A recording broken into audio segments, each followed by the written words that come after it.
Here's how you make the perfect gin and tonic. You want to start with a really good glass. We like those big copa style balloon glasses, and fill it up with as much ice as you can.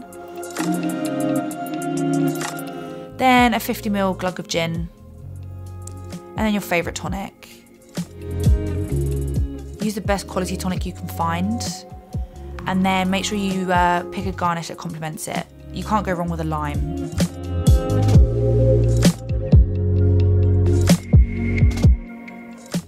But you can try these garnish ideas too. We love pink grapefruit and rosemary, cucumber, mint and black peppercorn, strawberry and basil,